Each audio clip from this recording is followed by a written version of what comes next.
Et salut à tous, vamos. L'équipe de France vient juste de s'imposer contre le Danemark, un match qui nous a laissé un petit peu tendu, un petit peu perplexe par moment. Mais on est bien ravis parce que oui, ça y est, ça fait 6 points. Ça fait même 6 pions, on peut le dire. Elle est très belle, elle est drôle ça. C'était drôle. Ça fait 6 points pour l'équipe de France qui est donc assurée de passer et de se retrouver en 8e de finale. On est très contents et on va parler de ce match, on va revenir dessus. Je peux vous dire que sur ce plateau, ça tremble parce que oui, vous le voyez sur le compteur un petit peu plus haut, Argentine-Mexique, c'est dans un petit peu moins d'une heure. Et il y en a un qui l'attend avec impatience ce match, c'est Bruce Gradec. Regardez comme je suis habillé et tout, moi j'attendais le match de la France et c'est tout. C'était pas une couverture ça, c'était pas... ça une couverture. Je me suis dit que t'avais mis le maillot, tu vois, pour faire... Non. Mais ça va Bruce, tu le sens bien pour ce soir pour Ça va, la France a gagné, ça commence bien. Après, je pense que pour que le football respire encore un peu plus, il faudrait qu'on garde Léo Messi un peu plus dans cette Coupe du Monde. Donc on souhaite fort quand même, tous les amoureux de foot souhaitent fort une victoire de l'Argentine dans un peu moins d'une heure. Le foot va-t-il gagner ce soir? Très bonne question. Vous l'avez reconnu, il y a Scipion qui est là aussi avec nous. Comment ça va Scipion? Bah écoute, ça va, on est qualifié en 8e, match plein des Bleus, on va pouvoir débriefer ça, il y a beaucoup de bonnes choses, je suis très content du début de la Coupe du Monde des Bleus, franchement c'est assez rafraîchissant. C'est vrai que l'équipe de France parfois elle nous fait peur, ça peut arriver. Et là pour le coup, pour ce début de Coupe du Monde, oui, on peut le dire, on est assez rassuré. On va en parler, t'as bien raison. Et il y a Kanto aussi qui est là. Comment ça va Kanto? Bah écoute, ça va, tout va très bien. En train de remarquer. On souffle quand on souffle. On a tous du Adidas sur nous, c'est rigolo. On est raccord, à part Scipion. Mais c'est vrai, toujours à faire le hipster celui-là. C'est exactement ça.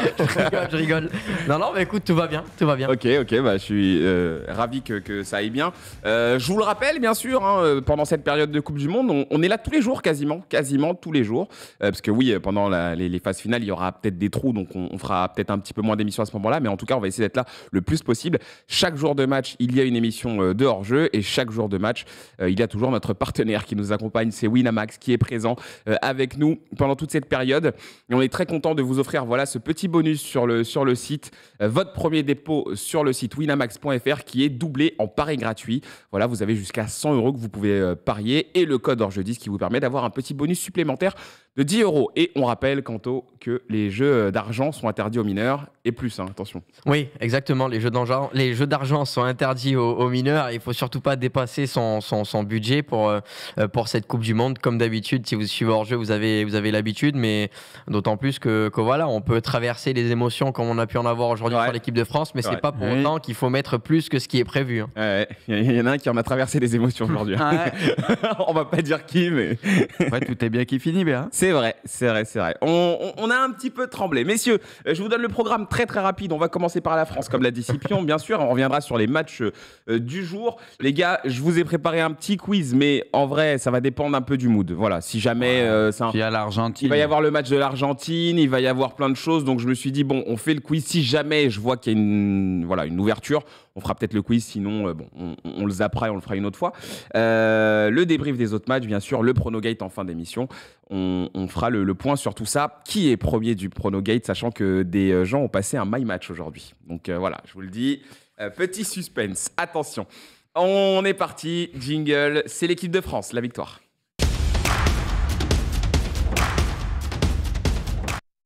Alors messieurs, donc cette victoire 2-1 de l'équipe de France, Bruce, je commence par toi parce que vraiment ce pull te va vraiment trop bien, je trouve ça incroyable. C'est bizarre, non, vraiment, quelque chose à me demander. Non, mais plus je regarde et plus je trouve qu'il te va bien. C'est vrai qu'il est frais dedans. Toi, Kratos, je sais pourquoi tu me liches la pomme, mais Braque, je sais pas encore. Non, ça qui m'inquiète. Peut-être pour en gratter un. Bruce. Si je peux en gratter un autre, il restera pour moi. C'est très, très méchant. Bruce, alors dis-nous un petit peu ton ressenti général sur cette prestation des Bleus. Un peu comme Scipion, c'est vrai que je suis très content du début de Coupe du Monde de l'équipe de France, mais je l'avais dit un peu avant la Coupe du Monde, malgré la préparation un peu tronquée, les blessés, etc., je n'étais pas plus inquiet que ça. Je la sentais plutôt bien cette histoire. Après, on n'est qu'au début de la Coupe du Monde, mais honnêtement, on a fait un premier match qui était vraiment assez complet. Et on a vu qu'on pouvait faire très mal. Et là, on sait qu'on jouait une équipe avec un peu plus d'adversité. Le Danemark, qui ne réussit vraiment pas. Et récemment, on a même perdu encore contre eux. Et c'était un match qui n'était pas facile, mais au final, on arrive à s'imposer avec pas mal de choses quand même très intéressantes. Voilà, avec Mbappé en buteur, en sauveur. Un peu comme lors du premier match, où c'est vrai que la première mi-temps et tout, il n'est pas forcément à son top, mais on sait qu'il va nous sortir quelque chose, notamment dans la dernière demi-heure ou par la suite. C'est lui là qui nous sauve. Donc, il nous fait beaucoup de bien. J'ai bien aimé aussi Griezmann. Encore une fois, voilà, il y a eu quelques caviars, toujours très intéressants dans le jeu. Rabiot, je trouve aussi incroyable. Je misais beaucoup sur lui en ce début de Coupe du Monde, parce que c'est celui qui a le plus d'expérience au milieu de terrain. Ouais. On l'a vu avec l'absence de Pogba et Kanté, et honnêtement, il répond présent en ce début de Coupe du Monde. Il y a Hernandez, défensivement, il y a eu, ça n'a pas toujours été... il a pris un petit pont notamment. Il peut mieux faire défensivement. Après, offensivement, il nous a fait du bien, par contre, encore une fois. Mais c'est vrai que défensivement, attention, il doit faire un peu mieux que sur ce match, mais on sait qu'il en est capable. Faire un peu plus attention. Ouais. Donc voilà, il y a eu pas mal de choses où ça m'a plu sérieusement, et voilà, c'est déjà un petit luxe, on va dire, de se retrouver avec 6 points, parce que le Danemark, on a plus l'habitude de les jouer au dernier match, etc. De poule, donc c'est déjà fait, on va dire, on est très bien, ça va permettre de faire souffler pas mal de joueurs, on le sait, avec les blessés, il y a beaucoup de joueurs déjà fatigués dans cette Coupe du Monde, donc c'est quand même un luxe qu'on a, et ça va permettre de voir un peu d'autres joueurs et de faire souffler pas mal de joueurs. Donc j'ai envie de te dire que cette Coupe du Monde commence très très bien, et voilà, je suis assez confiant. Ouais, en effet, et vous avez vu les statistiques du match, hein, la France a frappé 2 fois plus au but que les Danois. Les Danois qui ont affiché encore un visage encore différent de ce qu'on avait vu avant la Coupe du Monde. C'est vrai que tu les avais mis dans tes flops, il me semble, Kanto. Ouais. On attendait plus de cette équipe du Danemark qui déçoit un petit peu sur ce début de Coupe du Monde, qui a été accroché sur le premier match et qui là, perd, même si ça n'a pas été simple, mais qui a joué très très bas. On l'a vu avec des lignes très resserrées. Scipion, il y a une chose sur laquelle je voulais qu'on s'attarde un petit peu. C'est vrai qu'on parle beaucoup de l'atmosphère à l'intérieur du groupe France. On lit un peu ci et là que ça se passe très très bien. Il y a cette polémique avec le départ de Karim Benzema qui serait bien vécu bizarrement par les joueurs. Toi, comment tu trouves un petit peu cette atmosphère qu'il y a autour de l'équipe de France en ce moment ? Après, je pense qu'il ne faut pas qu'on soit naïf. Dans le monde du football, il y a des égos. Et même si on a vu des belles photos, Mbappé, Benzema, la connexion et tout, ils sont quand même contents d'être remis en avant. Après, peut-être qu'ils l'ont pas dit texto, mais c'est comme ça. Enfin, c'est le foot moderne qui veut cruel, ça. En fait. Voilà, c'est ça. On peut pas en vivre d'amour et d'eau fraîche, malheureusement, dans ce sport aujourd'hui. Et voilà. Après, sur l'atmosphère, je remarque quand même que c'est un groupe où c'est pas mal de choses que je retrouve dans d'autres équipes. C'est sur le banc, tout le monde est debout. À partir de 60e, il y a beaucoup de tension. Ouais. Enfin, vraiment, les gens sur les staffs, les joueurs, tous vivent cette Coupe du Monde de manière très intense. Après, je trouve que sur le terrain, il y a un bon état d'esprit. Tu vois, l'avant-match, on regarde toujours les petites attitudes et on voit par exemple Varane qui donne des conseils à Koundé. Bon, ça n'a pas très bien réussi parce que Koundé n'a pas fait un meilleur match forcément que Pavard. Mais tu vois, les anciens qui guident les jeunes et tout, ça, je trouve que pour le coup, ils essaient vraiment d'avoir le meilleur collectif possible. Et je pense qu'on retrouve une ambiance de l'équipe de France un peu à celle de 2018, quand on repart un peu sur le même format. Après, c'est toujours le même débat, finalement, quand on va reparler de Benzema, parce qu'on est obligé. Faut pas le dénigrer. Je pense que c'était une individualité au-dessus du lot, c'était incroyable. Ouais. Après, oui, peut-être que pour le système de jeu de Deschamps, repartir sur 2018, ça simplifie pas mal de choses. Mais j'oublie pas l'Euro phénoménal qu'il nous a fait. Pas sûr que si ce soir tu mettais Benzema à la place de Giroud, il n'y avait pas 2-3 petits états. Même la Ligue des Nations, c'est lui qui nous a sauvés. Ouais, voilà, exactement. Des derniers matchs. Donc, faut pas cracher sur Benzema. Faut faire le dos rond sur cette compétition, vivre avec ce groupe-là. On fera les comptes un peu plus tard, quoi. C'est vrai que c'est un petit peu ridicule. Juste, moi, si je peux préciser, il y en a. Je sais pas si les gars vous écoutez ce que je dis ou en doublon. Le seul truc que j'ai dit sur la liste qui me plaisait pas, c'était qu'il n'y ait pas assez de latéraux, et je persistais signe. Si on perd Hernandez aujourd'hui, ça me fait très peur. C'est le seul truc que j'ai dit. Sur le reste, je l'ai dit depuis le début, que même malgré les absents, j'étais confiant qu'avec Giroud, machin, je voyais une belle équipe de France. Donc les gars, là, ils sont en train de dire que tu retournes ta veste, c'est ça ? Oui, alors que la liste, j'ai dit, à part au niveau des latéraux, pour moi, il en manque au moins un. L'équipe, elle me plaisait, que je pensais qu'on allait faire une bonne Coupe du Monde. J'ai dit avant la Coupe du Monde, les gars, faut écouter. Vous êtes bizarres, certains, un peu. Bon, alors après, sur la liste de l'équipe de France, voilà, la vraie angoisse qu'on avait, c'était peut-être sur le milieu de terrain, parce que sur le milieu de terrain, on a quand même perdu les deux Rabiot, joueurs. c'était sûr qu'il allait être bon. Je te parle avant que la Coupe du Monde démarre, ce qui nous faisait peur, c'était le milieu de terrain, parce qu'il n'y avait pas Pogba, parce qu'il n'y avait pas Kanté, qui sont quand même deux joueurs ultra importants pour l'équipe de France. Bon, pour l'instant, ça se voit, on arrive à faire 100, mais ce n'est que la phase de poule, ça se compliquera après sûrement. Mais en tout cas, je pense pas qu'ici, quelqu'un ait dit que ça allait être genre ultra compliqué ou qu'on n'y croyait pas du tout. Ça reste l'équipe de France, les gars. Kanto, avançons un petit peu là sur ce match. On va revenir peut-être après. Tu peux aussi parler de cette histoire d'atmosphère dans l'équipe de France. Mais là, est-ce que tu es rassuré quand tu vois le match d'aujourd'hui? Il y a eu quand même, encore une fois, plusieurs temps un petit peu différents, plusieurs visages de cette équipe de France, il faut le dire. Ouais, il y a une première période où au début on pensait que ça allait être un match fermé. Finalement, ça a été un petit peu plus ouvert que prévu, avec des opportunités notamment pour l'équipe de France, avec pas mal d'espace. Bon, on sait qu'après le côté Hernandez, Kylian Mbappé allait être le côté sur lequel il y avoir le plus d'espace. En deuxième mi-temps, un petit peu de crainte. On s'est dit quand ça allait reprendre que ça allait être un petit peu dégueulasse en termes de jeu. Et puis finalement, il y a cette ouverture du score qui fait que la France prend les devants et derrière, le Danemark commence un petit peu à sortir parce que c'est vrai qu'il jouait avec une défense très compacte, très alignée, un milieu de terrain qui était très regroupé derrière et très aligné aussi, ce qui a fait que finalement il n'y avait pas beaucoup d'espace. Le fait que la France marque, ça a permis au Danemark de se libérer un peu et de jouer vers l'avant. Ouais. Et là, il y a eu un petit manque de flottement, un petit manque d'ambition peut-être pendant quelques instants de la part de l'équipe de France et l'égalisation qui arrive. Finalement, on arrive à marquer, on le sait, avec l'explosivité de Kingsley Coman. Quand il rentre sur le terrain, c'est par rapport à ça. Il y a ce dribble sur le côté et c'est 1 contre 1 qui ont été excellents, tout comme les 1 contre 1 de Ousmane Dembélé, justement, sur ce côté droit, qui a été une des clés du match pour le coup. Les ailes, ça a été vraiment le point fort de l'équipe de France. Et de toute façon, dans l'axe, c'était tellement resserré. C'est ça, c'est qu'en fait, exactement, les Danois avaient tellement mis de monde dans l'axe qu'il fallait passer sur les côtés. Et finalement, cette équipe de France est arrivée à marquer le deuxième but, mais... Non, rassuré évidemment parce qu'on a montré qu'on est capable de faire du jeu face à une équipe qui défend bien, face à une équipe qui joue bien au foot, même si là on a un petit peu du mal à retrouver le Danemark ambitieux qu'on avait pu voir auparavant et notamment dans les derniers matchs face à l'équipe de France. Premier match, ils avaient été décevants aussi. Ouais, c'est ça, c'est ça. Oui. Mais j'avais entendu une stat que l'équipe de France n'avait plus gagné contre le Danemark depuis maintenant pas mal d'années, je sais plus exactement. Ouais, c'est ça, Euro 2000. Après, ils n'ont pas été full les gars quand même. Quand ils ont poussé un moment, on était en sueur. Non, mais c'est ça, c'est qu'en fait on s'est fait peur et on a vu que finalement quand le Danemark a poussé un peu, on a eu des moments de doute. Mais c'est vrai que depuis le début de la Coupe du Monde, les matchs avant la Coupe du Monde n'ont pas tous été radieux pour l'équipe de France et pendant la Coupe du Monde, il n'y a pas eu encore beaucoup d'adversité avec l'Australie et un Danemark très timide, notamment sur la première période. Et on a vu que quand il pousse, on peut être un petit peu en danger.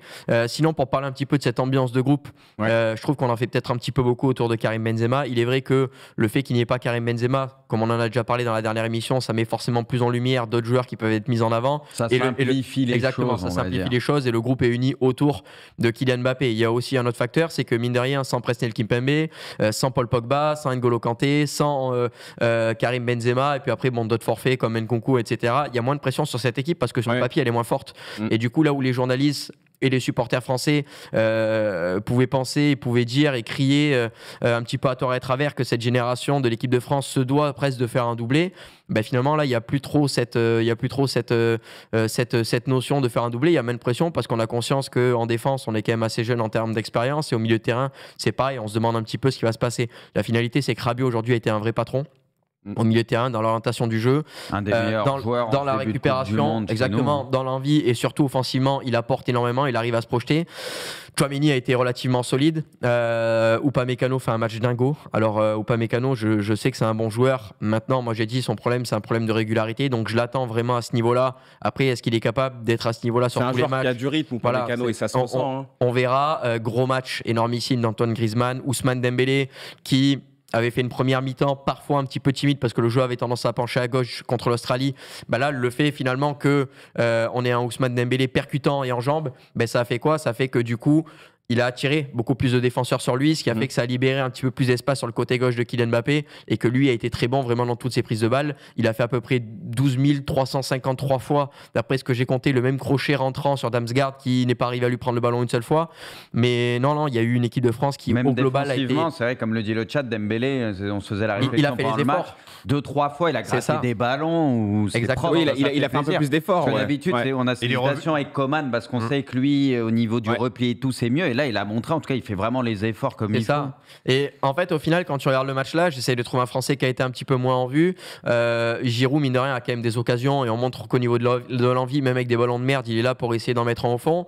Il y a peut-être ce point d'interrogation vis-à-vis de Jules Koundé par rapport à son placement de temps en temps. Et par rapport au carton rouge potentiel qu'il pourrait prendre. À son implication. On se rappelle en équipe de France, déjà sur ce côté droit, il avait déjà pris un carton rouge. Hernandez, défensivement, pourtant je l'adore, oui, mais là, il a pas défensivement, il doit mieux faire. Il n'a pas été dingo, je suis d'accord avec toi. Mais voilà, par rapport à Koundé, il va falloir faire attention au niveau de cet impact. C'est vrai que quand il est en défense centrale, il peut avoir tendance peut-être un petit peu plus à reculer, alors que là, il a tendance à monter sur le porteur du ballon et parfois avec un petit peu trop d'envie.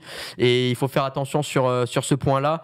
C'est peut-être parce qu'il connaît pas vrai. Enfin, c'est pas son poste. Exactement, mais on l'a vu. Il a des lacunes encore à ce poste-là. On le voit notamment sur les changements d'aile. Il a tendance à beaucoup se resserrer dans l'axe et très peu et très souvent à laisser un petit peu le joueur qui mange les lignes et forcément laisser un petit peu les espaces. Après, il a montré quand même beaucoup de bonnes choses. Aussi, Jules Koundé, il ne faut pas retenir que le mauvais. Le rouge. Exactement, mais comme on l'a dit, il doit le prendre. Moi, ma première réaction, ça a été le fait que, à mon sens, Christensen, sur l'occasion de Kylian Mbappé quand il part sur le but, à mon sens, Christensen doit prendre un rouge parce qu'il y a clairement. C'est même pas une question de dernier défenseur ou pas, mais il y a clairement annihilation de grosses actions de but. C'est le dernier défenseur. Voilà. Parce que vu qu'Mbappé, si tu prends les autres sont sur les côtés. 10 000, il part au but. On le sait qu'a priori, c'est le dernier défenseur, même si sur l'alignement, il y avait d'autres défenseurs. Mais pour moi, c'est une annihilation de véritables actions de but. Et du coup, pour moi, il y a carton rouge. Et c'est vrai que derrière, quand on voit cette semaine de Koundé, il doit y avoir aussi carton rouge. Mais peut-être que du coup, du côté du corps arbitral, on s'est dit, bon, tout à l'heure, on n'a pas mis le rouge, on va pas le mettre là. On va laisser jouer, on va essayer de pas pourrir le jeu. Et de toute façon, c'est quelque chose qui, au global, ressort dans cette Coupe du Monde. Il n'y a pas de carton rouge. Donc, c'est qu'il y a une volonté de jouer. Et pourtant, il n'y a pas trop d'intensité, il n'y a pas trop de mauvais coups. Bon, parfois, il y a des blessures, évidemment, comme dans toutes les compétitions internationales. Mais voilà, l'arbitrage, c'est... Au global, je parle. C'est un arbitrage un peu à l'anglaise sur cette Coupe du Monde. J'aime beaucoup l'arbitrage pour le moment depuis la Coupe du Monde. C'est un arbitrage qui laisse jouer. En termes de jeu, parce qu'on laisse beaucoup jouer, parce qu'il y a de la discussion auprès des arbitres qui expliquent souvent aux joueurs, ou même qui leur disent non, monsieur, vous exagérez, vous en faites trop. Et surtout par rapport au temps additionnel, qui pour moi, ça c'est. Un rouge aussi, c'est le gardien du Pégal, non? Exactement. Je crois, le Gallois. C'est le seul, c'est Wayne Hennessy qui est gardien. C'est le seul match que j'ai loupé. Des fois, on parle un peu de l'arbitrage, mais je m'attendais à pire, vu tout ce qu'on connaît ces derniers temps. Tu vois, la gestion de lavage, je m'attendais à ce qu'il y ait énormément de trucs. Au final, bon, il y a des trucs. Mais... Franchement, à part l'arbitre de Belgique-Canada qui a fait parler lors de la CAN. Oui, c'est celui qui a été le plus décrié. Franchement, on tape tellement sur les arbitres, on peut le dire, sur cette Coupe du Monde. C'est pour ça, c'est réglo. Et le seul truc que je regrette, c'est l'explication par rapport au temps additionnel. On aurait dû faire preuve de plus de pédagogie, dire aux gens, là maintenant, on va essayer de faire un maximum de temps de jeu effectif. On n'a pas compris, en fait, nous. Voilà. C'est vrai que ça n'a pas été Premier match, 10 minutes de temps additionnel, les gars. Il y a eu 24 minutes de temps additionnel sur le Angleterre-Iran. C'est vrai que c'est ouf ce additionnel. Il y a eu beaucoup de blessures. Est-ce que c'est quelque chose de très important? Après, je pense que les staffs, les joueurs, ils ont été mis au courant, mais le grand public, c'est vrai qu'on s'est dit, ils auraient dû mettre au courant les commentateurs des différentes têtes pour qu'ils expliquent au début, qu'il y a un peu comme de la pédagogie sur les premiers matchs. T'envoies un petit message. Ce qui est marrant, c'est que là, l'équipe de France en première, c'est quoi? C'est 4 minutes, non? Ou en deuxième? C'est 6. En deuxième, c'est 6, mais limite, tu vois, 6, il n'y a pas beaucoup, tu vois. Ouais, grave. C'est ça qui va renverser le truc. C'est ça qui est rigolo. C'est vrai que c'est assez bizarre. C'est pareil, en fait, là, le football est en train quand même pas mal d'évoluer. La règle. Il a changé le foot. Non, mais la règle des 5 changements, par exemple. C'est ce qu'il a dit. Elle avait été mise en place pour le Covid et finalement, ils l'ont pas retirée, cette règle-là, tu vois. Donc, on sent bien que là, la FIFA est en train de tester plein de trucs hors jeu semi-automatique. Voilà, le temps additionnel. Non, mais il y a plein de choses qui sont en train de bouger. Alors oui, c'est bien, je dis n'importe quoi. C'est cool, c'est cool. Je dis une vérité qui est factuelle, mais Braque dit n'importe quoi. C'est incroyable. Quand t'es en train de parler, si tu regardes le chat en même temps, t'as envie de te bagarrer. Mais oui, mais en fait, je suis en train de dire un truc qui est annoncé par la FIFA et tout, et je regarde le chat, Braque dit n'importe quoi. Faut pas lire. C'est pareil, dès que tu parles plus de 30 secondes, c'est celui-là, il en a des choses à dire. Oui, je suis là pour parler. On fait une émission pour parler, donc forcément, oui, je parle, tu vois. C'est ça. On peut faire de l'ASMR si vous voulez. Je vous tape le micro comme ça pendant 2 heures. Allez, c'est bon, ça vous va? Non, mais c'est très drôle. Messieurs, on va faire un petit peu peut-être l'évaluation de ce match et notamment des joueurs de l'équipe de France. Après, on parlera aussi peut-être du Danemark encore. Alors, quels sont vos tops et flops? Quels sont les joueurs que vous voulez honorer sur cette partie? Bruce, on commence par toi. C'est vrai qu'il y en a un qui se dégage. J'avoue que je vais spoiler un peu, mais Rabiot nous a tous éblouis aujourd'hui. Hein. Ouais, non, Rabiot très bon. Après, bon, on va parler de Kicks aussi, parce que quand même, il met les 2 buts et voilà, faut les mettre et ils sont très importants. Donc, bien sûr, Kicks, Griezmann que j'aime beaucoup dans ce rôle où on le sait, où ça, après c'est à 3 limites, où il décroche plus, c'est parfait comme d'hab, et surtout que dans le jeu je le trouve bien mieux. Parce qu'encore une fois, bon, c'est pas pour remettre le cas Benzema ou quoi, mais ça simplifie tout, chacun connaît son rôle, il se marche moins dessus au milieu de terrain et tu sens que Griezmann, ça lui fait du bien en tout cas, parce que là on voit un Griezmann vraiment dans le jeu beaucoup mieux libéré, ça c'est vrai, il touche plus de ballons. C'est la version de Griezmann qu'on aime beaucoup, il est très précieux et défensivement et dans l'utilisation du ballon, donc ça fait plaisir pour lui et pour l'équipe de France. Et Rabiot, bien évidemment aussi, Rabiot que j'aime beaucoup, il est parfait, j'attendais beaucoup de lui, parce que pour moi ça allait être lui le taulier du milieu de terrain, il n'y avait pas d'autre issue possible, il est arrivé en forme et c'est celui qui a le plus de bouteilles au milieu de terrain, et honnêtement le boulot qu'il fait, que ce soit dans la récup, le placement, bon, son jeu de passe, on sait que c'est un joueur qui est très complet, mais aussi dans la surface de réparation, on l'a vu encore plusieurs fois se projeter et prendre des ballons de la tête. Il y a un ciseau qui est magnifique aussi, où ça peut finir au fond. Il n'hésite pas à se projeter, et sincèrement, Rabiot impeccable aussi en ce début de Coupe du Monde. Donc j'ai envie de te dire, c'est peut-être les 3 qui sortent un peu du lot, mais après tu peux en citer d'autres, tu vois, Upamecano, ou moi aussi je tourne un peu de doute parce qu'on sait qu'il peut faire quelques erreurs, même si au Bayern je le trouve un peu mieux, mais on sait qu'en équipe de France, quand il a été testé, c'était pas tout le temps serein, mais là en tout cas pour le moment il n'y a rien à dire. C'est ses débuts en équipe de France. Ouais, non, mais là pourvu que ça dure comme ça, parce que c'est nickel, et Dembélé aussi, ou comme je l'ai dit, pour son repli défensif, où c'est très important, il fait les efforts, et même balle au pied, il fait des vrais diffs, il donne des très bons ballons. À un moment il a donné un très bon ballon en première mi-temps, je crois que c'était pour Mbappé au deuxième poteau, alors que il n'y avait pas toujours énormément d'espace. Donc voilà, Dembélé, pour le moment, il n'y a rien à dire. Et voilà, dans l'ensemble, très bien. Bon, l'apport offensif d'Hernandez, mais comme je disais, je l'ai moins aimé défensivement, où il s'est pris un petit point moins, il s'est fait prendre 2-3 fois trop facilement. Mais en tout cas, offensivement, il a beaucoup apporté. Et après, dans l'ensemble, bon, bah voilà, c'est très bon début de Coupe du Monde. Ouais, non, c'est un petit peu les joueurs à citer. Mais c'est vrai que Rabiot, c'est devenu un peu un joueur total. Hein. Rabiot, on le voyait déjà en phase de groupe de Ligue des Champions. On sent qu'en fait, là, maintenant, il a bien compris quelles sont ses qualités. Il a bien pris conscience de ce qu'il peut apporter dans une équipe. Et ça s'exprime, Scipion, hein, très clairement. Toi, c'est qui les joueurs que tu as envie de mettre en avant? Non, mais c'est sûr que si Adrien Rabiot, à chaque fois qu'il est en fin de contrat, ça se transforme en Frank Lampard Prime. Faut qu'à chaque fois il soit vraiment à 6 mois et tout pour qu'il devienne comme ça. Écoute, pourquoi pas, ça peut devenir une tendance, mais il me fait plaisir. Et même avec la Juve, on sent qu'il était sur une très belle dynamique. Confirmé équipe de France, et surtout il avait un rôle de leader à prendre parce que c'était le seul dans cet entrejeu qui avait déjà disputé une grande compétition, et il assume ce rôle. Ça déjà, c'est bien à son mérite. Moi j'avais dit que voilà, ses premières minutes contre l'Australie, ses premières pertes de balles, j'ai dit ça m'inquiète un petit peu, et je pense que voilà, il s'est mis vraiment directement dans le vif du sujet. Il a été vraiment très très bon. Après, moi, mon homme du match, ça reste Griezmann, parce que quand il est dans ce rôle comme ça, on sait que c'est le chouchou de Deschamps, c'est le cerveau de Deschamps sur le terrain, et ça se ressent. Et en plus, il a cet abattage défensif que Diego Simeone lui a bien appris du côté de l'Atlético. Et honnêtement, si en plus il retrouve sa vision de jeu, sa qualité balle au pied, les coups de pied arrêtés n'ont pas tous été très bien tirés. Mais voilà, on sent que c'est quand même mieux que Kicks. Et après, pour le coup... il voulait la placer, Kicks. Des penseurs ici. Ah ouais, il voulait la placer. C'est le meilleur surnom du mondial. Ah, il est incroyable. Il a ouvert la boîte de Pandore, c'est comme ça. Et surtout, on a parlé de l'aspect défensif. Et surtout, il tient le coup sur la durée. Ouais. C'est quelqu'un qui se dépense énormément. Là, vraiment, il a fait tout le match. Il m'a paru vraiment bien en jambes. C'était le petit doute que j'avais aussi, parce que c'est vrai qu'avec l'Atlético, il était bien, mais il avait beaucoup joué, tu vois, des bouts de demi-heure, tout ça. Là, franchement, il a enchaîné avec l'équipe de France. Après, on se doute que contre la Tunisie, il va faire beaucoup tourner. Je suis curieux de voir justement quels cadres vont être mis au repos.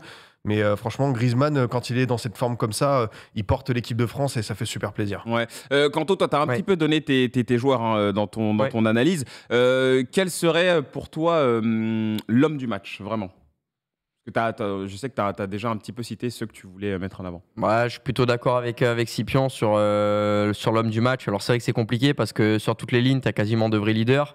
Là, par exemple, Scipion a cité Griezmann, c'est quand même difficile de ne pas citer Mbappé, il en met quand même 2, il bloque la situation, même si à mon sens, parfois il est un petit peu trop forcé, mais c'est aussi pour ça qu'il marque beaucoup de buts. Après, c'est vrai que Griezmann, dans la manière de faire circuler le ballon et surtout à la récupération, il a ratissé mais mais un nombre de ballons incalculable aujourd'hui. À chaque fois, il vient soulager les milieux de terrain, il vient soulager la défense. Et on sait qu'avec son aisance, il est capable de permettre à cette équipe de se relancer. Donc c'est vrai qu'Antoine Griezmann, tu as envie aussi de le mettre en avant. Alors un homme du match, c'est quand même très difficile. Le rognage, ça se passe comment? Ah ouais. C'est vrai, ouais, j'avoue. C'est quoi ce rognage dégueulasse là? En plus, il a pris Je vois un peu la taupe. Ouais, il l'a cherché sur Google, celle-là, directement, copier-coller, basta. Non, mais c'est vrai qu'il y a beaucoup de joueurs que tu as envie de mettre en avant et c'est compliqué d'en sortir un. Je vais dire aussi Antoine Griezmann. Ouais. Ok, alors justement. Par contre, juste parce que moi, j'ai pas dit mon vrai homme du match. Non, mais je pensais que tu avais dit Griezmann. Non, j'ai cité plusieurs joueurs. Non, moi, si j'en mets un quand même si j'aurais pu dire Griezmann, moi, je mets Kicks dans le sens. Non, mais dans le sens où marquer des buts. Non, mais c'est important. Marquer des buts, c'est ce qui reste le plus dur à faire. Et contre le Danemark, où tu sais que tu vas pas avoir que des boulevards. On sait que Mbappé, quand c'est des matchs avec beaucoup d'espace, il va faire très mal. Mais des fois, dans des matchs où il y a moins d'espace, c'est plus compliqué. Son deuxième but, c'est un vrai but de buteur où il est là au second poteau, même si la passe de Grisou est incroyable. Il est là, il vient la couper. Il y a son premier but aussi, voilà, nickel, où ça combine avec Théo et tout. Il y a rien à dire. Tu vois, c'est des buts un peu de buteur. Et contre le Danemark, où c'est pas si simple que ça, tu vois. Tu sais que tu vas pas te créer 1000 occasions. Il peut provoquer aussi un carton rouge quand il part au but, il se fait sécher. Il donne quelques bons ballons aussi au deuxième poteau, tu vois, des bons centres. Donc moi, j'ai quand même envie de le donner, celui-là, à Kicks pour le coup. Non, mais je pense qu'en fait, Kylian Mbappé, ce qu'il y a, c'est que moi, je suis d'accord avec vous. C'est vrai que c'est un joueur qui peut être par moments très frustrant parce qu'il a ce truc où il veut parfois prendre la responsabilité des choses en attaque. Parfois, il a une occasion. Vous l'avez très bien vu, après l'entrée de Marcus Thuram, le ballon arrive en cloche. Il peut, s'il regarde sur sa droite, la donner à Thuram, il la donne pas, il préfère frapper alors que franchement il sait qu'il a très peu de chances de marquer. Il a ce côté très frustrant. Après, la vérité c'est que Mbappé c'est clairement un des éléments cruciaux en fait. Ce mec-là peut débloquer le match. Alors je dis pas qu'il peut gagner un match comme Messi peut le faire par exemple ou comme même un Cristiano pouvait le faire, mais c'est vrai que il faut le chercher.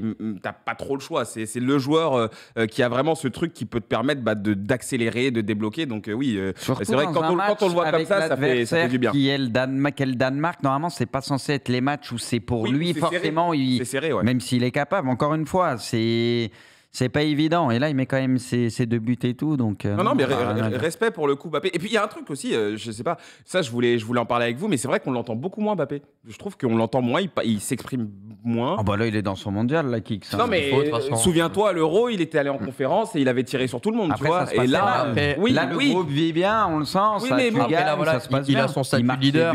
Et je pense qu'il a aussi compris une chose, c'est que de toute façon, s'il dit de bonnes choses et qu'il encense tout le monde, on va dire il en fait trop. Et s'il est arrogant, on va dire que c'est un arrogant. Donc quand t'es, quoi qu'il arrive, dans un petit peu l'œil du cyclone, quoi qu'il arrive, le mieux, ça reste de pas parler, de prouver sur le terrain. Oui, là, il en a mis 3 en 2 matchs, si je dis pas de bêtises. Il est en train de montrer, il fait gagner la France encore aujourd'hui.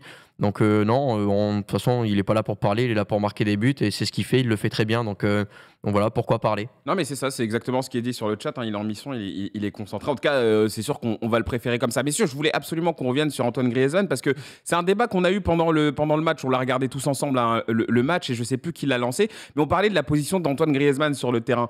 Et on se disait qu'à un moment donné, il serait peut-être finalement un peu plus 8 que numéro 9, Antoine Griezmann. Comment vous évaluez, vous, sa position? Tiens, on va commencer par toi, Kanto.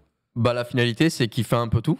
Il fait un peu tout parce que, comme je dis tout à l'heure, il récupère beaucoup de ballons. On l'a vu très souvent très bas sur le terrain. Donc, s'il était un petit peu faux numéro 9, il serait pas aussi haut sur le terrain. Et donc, non, il est un peu milieu relayeur. Parfois, il redescend récupérer des ballons. Modric, un peu le rôle. Ouais, c'est ça. On a l'impression de voir de plus en plus du Modric dans c'est ça, un peu électron libre en fait. Un peu électron libre, c'est lui qui est chargé de remonter les ballons du milieu de terrain vers l'avant quand ça stagne un petit peu. Et c'est un accélérateur de jeu. De toute façon, on sait qu'après, il a quand même un QI football qui est assez important, Antoine Griezmann.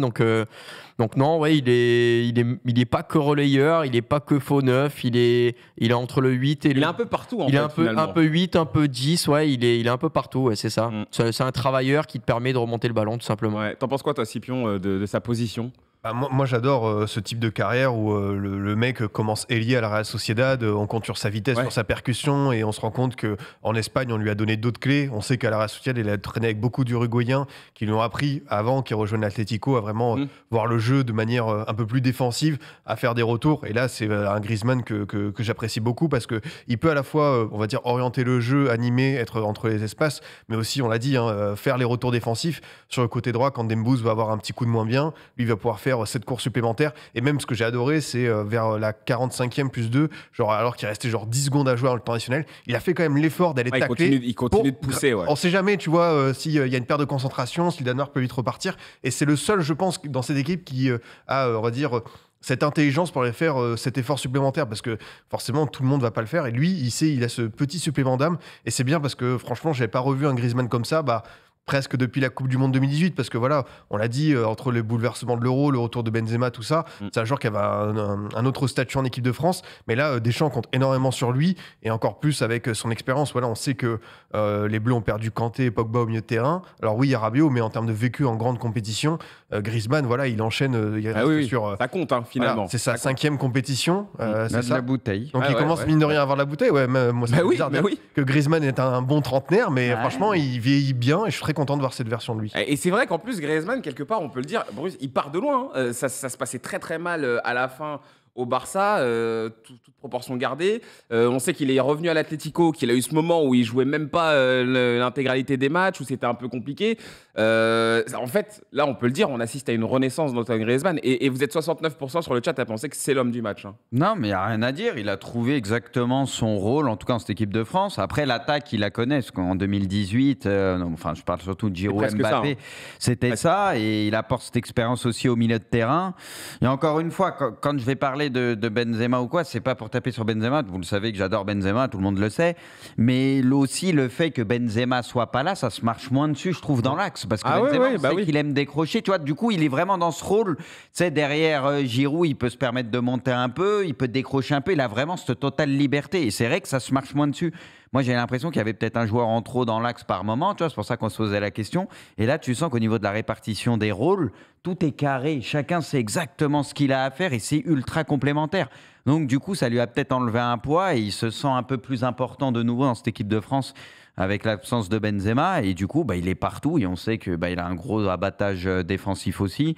Et du coup, c'est parfait parce qu'en phase défensive, il va revenir un peu, il va se foutre dans ce milieu de terrain. Il fait beaucoup de bien et on sait que balle au pied, c'est un joueur qui a une bonne vision de jeu et qui a une bonne qualité de passe. Donc, quand il peut éclairer un peu le jeu et quand il est un peu plus haut, on sait aussi qu'il est capable de finir, même s'il le fait peut-être un peu moins. On sait que s'il a des ballons de temps en temps, il pourra peut-être nous faire du bien aussi, parce qu'il est capable aussi de marquer des buts. Donc voilà, ultra complet, quoi. Ouais, et sur sa position sur le terrain, du coup, parce que c'est vrai que c'était la question de base. Ouais, pour toi, c'est vraiment presque un petit peu la quintessence de ce qu'on peut obtenir d'un Griezmann, en vrai, finalement. Puis on sait qu'il y a les joueurs en vieillissant, des fois, ça peut évoluer un petit peu. Et du coup, dans ce rôle-là, on a l'impression que c'est vraiment fait pour lui aujourd'hui, quoi. Il a tout pour être un peu plus bas s'il le faut, et c'est parfait, ça profite à l'équipe, c'est nickel.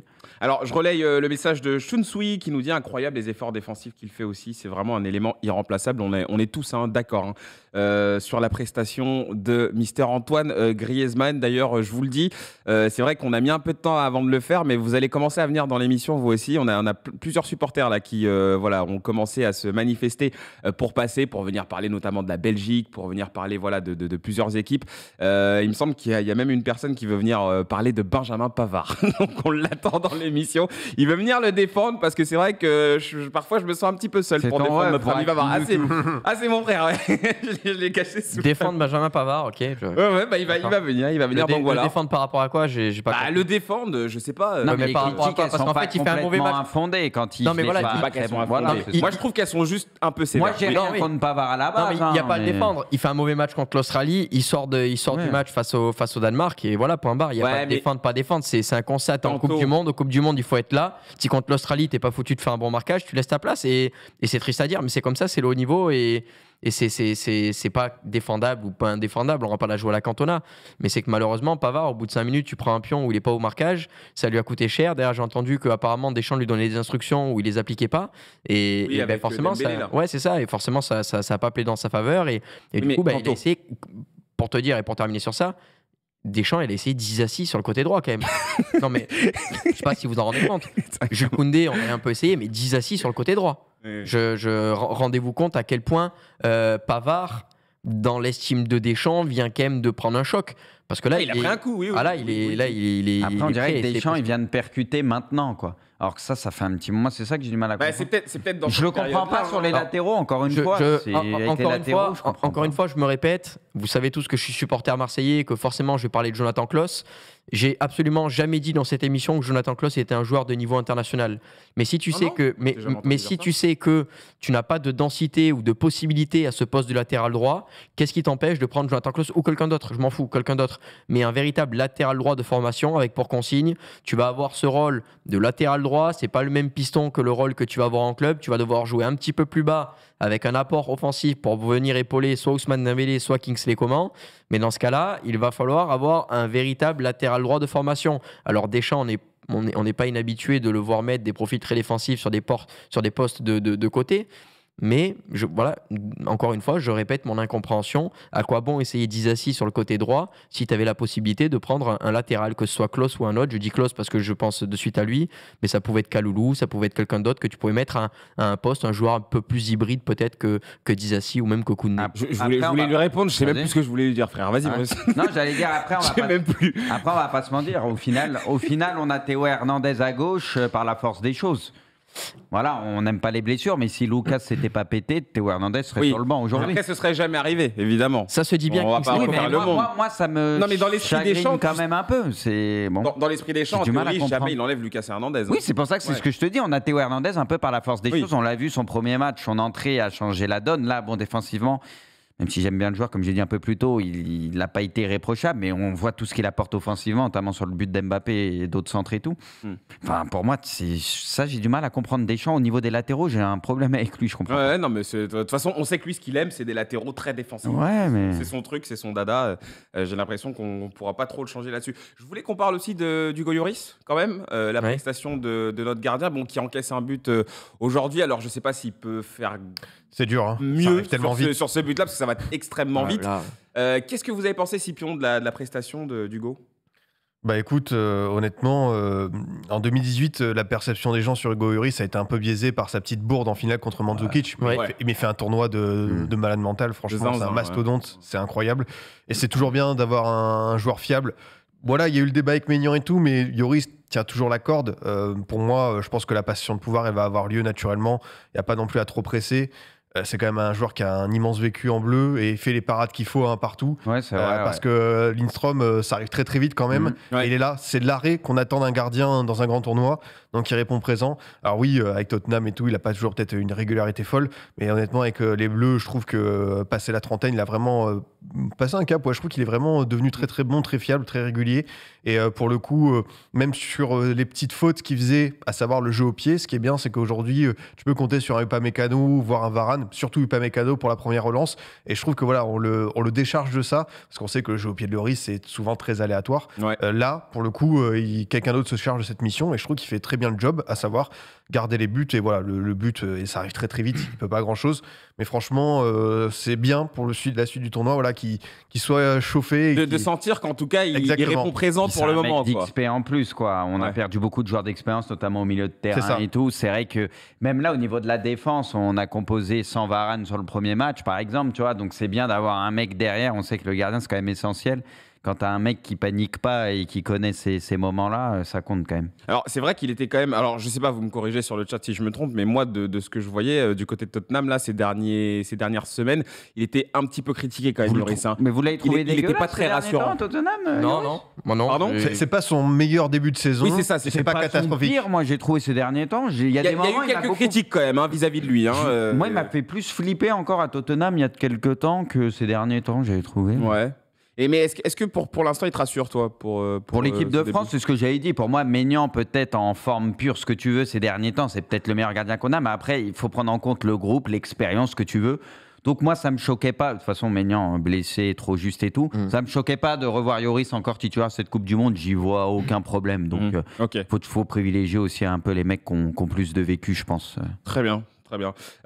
Messieurs, non, mais c'est bien. Parlons peut-être aussi un petit peu du Danemark, Kanto. On le dit depuis le début, et c'est toi qui les avais mis dans tes flops d'ailleurs. C'est une équipe qui nous déçoit, qu'on attendait à un bien meilleur niveau et qu'on voyait même peut-être, pourquoi pas, faire un vrai parcours. Alors évidemment, c'est pas terminé, hein, le Danemark à un point pour l'instant dans cette Coupe du Monde, dans la poule, et puis il peut encore se qualifier, hein, ils sont loin d'être éliminés. Mais voilà, il y a un truc qui prend pas, on a la sensation avec cette équipe pour le moment. Ouais, c'est déception. Vrai, on les avait mis dans les outsiders. Après, comme j'ai dit, et comme on me l'a fait remarquer tout à l'heure, ils ont été vraiment mis en avant après leur compétition en 2018. C'est une équipe qui est en constante progression. Maintenant, si on se rappelle notamment par rapport au dernier Euro, on se rappelle d'un Mikkel Damsgaard qui avait été incroyable. On se rappelle de Melleux sur le côté qui avait été incroyable. Voilà, on se rappelle de plusieurs profils comme ça qui avaient été très très bons. Et finalement, lorsque ces joueurs-là sont un petit peu moins mis en avant, l'équipe tourne un petit peu moins bien. Et notamment à l'image de Damsgaard, qui avait été à mon sens peut-être le meilleur Danois de la dernière compétition et qui depuis quelques temps enchaîne un petit peu les galères là, du côté de Brentford, très peu de temps de jeu, puis on le voit, là il a pas beaucoup de percussions. Donc quand tu as tes hommes forts qui finalement ne sont pas là, on rappelle quand même que Simon Kjaer n'est pas là non plus.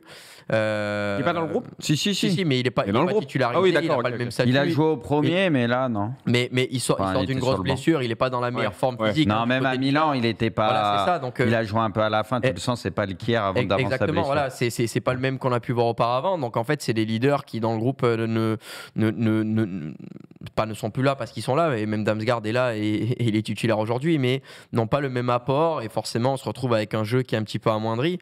Après, est-ce que stratégiquement aussi, quand on voit le plan de jeu proposé aujourd'hui avec cette double ligne défensive, est-ce qu'on avait de réelles ambitions du côté du Danemark ? Peut-être.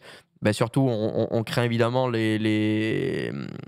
vitesse de Kylian Mbappé, donc c'est pour ça qu'ils ont joué un peu reculé avec un. Il était surveillé de très près. Il était ultra surveillé. Ouais. Mais finalement, aujourd'hui, le Danemark, je pense qu'ils sont venus pour jouer le nul. Avec 2 points, ils avaient une finale derrière contre l'Australie, qui est une équipe qui est largement à leur portée. Et c'était un petit peu le plan de jeu. Bon, quoi qu'il arrive, là, ils vont devoir remporter leur match maintenant face à l'Australie. Ils vont devoir attendre également la performance de l'équipe de France face à la Tunisie, parce que si la Tunisie gagne le match, la Tunisie aura tout simplement 4 points. Donc ça joue au goal average. Et que le Danemark peut avoir 4 points, ça peut jouer au goal average. Donc voilà, il va falloir jeter un œil sur tout ça. Le Danemark va devoir impérativement gagner en espérant que la Tunisie ne gagne pas. Et on verra ça. Mais forcément, on est un petit peu déçus parce que c'est des joueurs qu'on commence un petit peu à connaître. Et le bilan, c'est 1 point en 2 matchs, donc il y a forcément de la déception. Bruce, t'es pas d'accord ? Peut-être un peu de déception, mais en soi, là, c'est contre la France. C'est pas comme si, tu vois, ils avaient été surclassés tout le match. Oui, je te coupe, parce que Zach nous rejoint du coup. Bien le bonsoir, les amis. Il est content.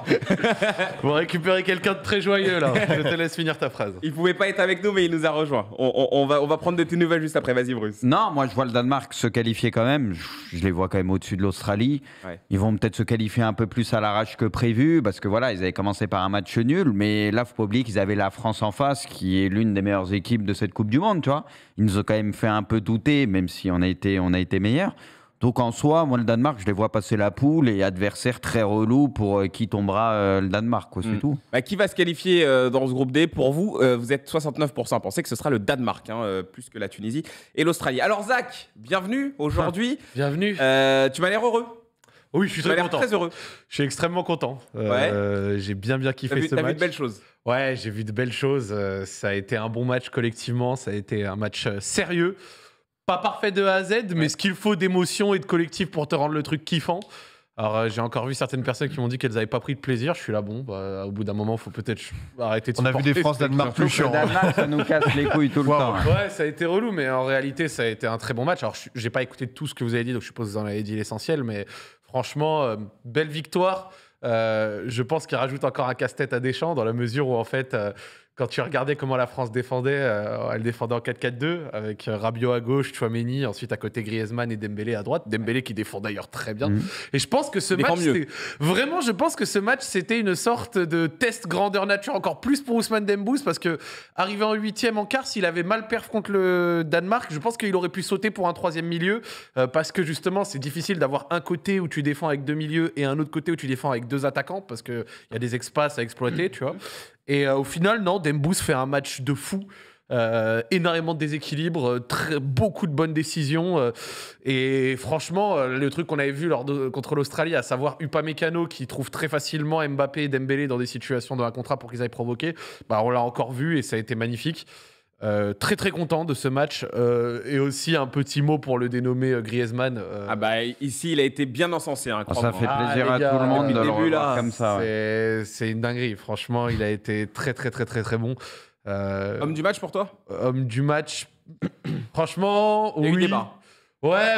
Bah, en fait, franchement, si tu dois en citer 3 là tout de suite, rapido 3 ou 4, tu vois, ce serait lui. Upamecano pour sa perf défensive vraiment monstrueuse. Ouais. Et Mbappé, même si certains critiquent aussi, sa première Rabiot mi-temps. aussi, ouais. Ouais, je dirais que le doublé est quand même. Enfin, c'est Mbappé. Au bout d'un moment, tu vois, c'est limite un des offensifs les plus dangereux du monde. Peut-être le, tu vois. Donc, c'est énorme et vraiment. Vrai plaisir. Alors à la toute fin, après avoir couru tout le match, il n'y a pas à dire, mais je crois que sur l'action qui mène au corner du Danemark, t'as Rabiot qui est un peu lâche le marquage, un petit peu nonchalant sur l'action. Voilà, si je dois juste dire un tout petit truc négatif sur lui, parce que sinon on est totalement d'accord qu'il fait un bon match. Et je trouve le milieu de la France, dont on avait peur du manque de créativité, je te dis pas qu'ils sont très créatifs, mais à minima, ils sont efficaces. Donc c'est-à-dire qu'ils défendent bien, ils ont le ballon, ils donnent vite, tu vois. Et derrière, ça se développe avec des gens qui font du déséquilibre ailleurs. Donc ouais, non, vraiment, pas grand-chose à dire. Je suis très content de ce match et en tant que supporter, ça m'a fait très plaisir. Voilà. Pour appuyer ce que dit Zach depuis plusieurs jours maintenant par rapport à la relance d'Upamecano. Upamecano, ce qui est intéressant, c'est que quand il est dans l'axe, on sait que souvent, tu as un défenseur central qui va décaler derrière lui à l'autre central, puis après passer par le latéral. Upamecano a la tendance à venir constamment sauter en fait son deuxième central pour écarter le jeu avec une passe appuyée à ras terre et légèrement devant, ce qui permet au latéral de pouvoir contrôler et directement se projeter. Et c'est ultra important parce que c'est un accélérateur de jeu dingue et ça pousse l'équipe en face à devoir complètement coulisser en fait en un temps record, et ce qui fait que ça donne des espaces soit à Dembélé ou Coman sur le côté droit, soit à Kylian Mbappé sur le côté gauche, et c'est vrai que ces relances qui finalement sont sans trop de prise de risque permettent quand même à l'équipe de France de pouvoir accélérer et libérer les espaces. Et sans oublier que Upamecano, il a aussi une autre qualité qu'on voit peut-être un peu moins en ce moment, parce que y a quand même des joueurs devant lui qui sont là pour ça, c'est qu'il a une vraie qualité de projection. On le voit beaucoup avec le Bayern. Là, je pense qu'il est un peu sur la retenue parce que il est en train de prendre ses marques aussi dans cette équipe de France. Mais quand on le verra aussi amener le ballon vers l'avant et permettre à son équipe de casser quelques lignes, je pense qu'on va encore plus kiffer ce joueur. Mais ça me fait plaisir que vous le mettiez. Non, mais il l'a fait quelques fois. Je me souviens qu'il a été aussi pas mal critiqué, lui. Mais normal, il avait des sautes de concentration de fou, et ça, c'est indéniable. Mais moi, j'ai beaucoup regardé le Bayern cette saison, et cette saison, c'était déjà beaucoup moins le cas. Même en LDC face au Barça et tout, il a fait des matchs très sérieux. Et moins ce côté saute de concentration. Après, saute de concentration, par définition, chez un central, c'est de la jeunesse. Donc, d'une saison à l'autre, c'est étonnant c'est rare qu'un DC garde ses sautes de concentration quand il en a 22, et puis après, quand il en a 27, c'est toujours là, tu vois. En général, c'est le premier truc qui saute quand un central progresse dans le temps. Scipion, tu voulais rajouter Non, mais en fait, il manquait d'un match référence, et même contre l'Australie, qui n'est pas un gros adversaire, il manquait d'un gros match en bleu, avec son vécu un peu difficile, un peu contrasté, et finalement, il a réussi à l'avoir. Et franchement, je le trouve beaucoup plus libéré. En plus, c'est un joueur qui avait quelques sautes de concentration de temps en temps. Et honnêtement, là, je le trouve vraiment pleinement impliqué. Il fait très très peu de fautes. Il est super propre.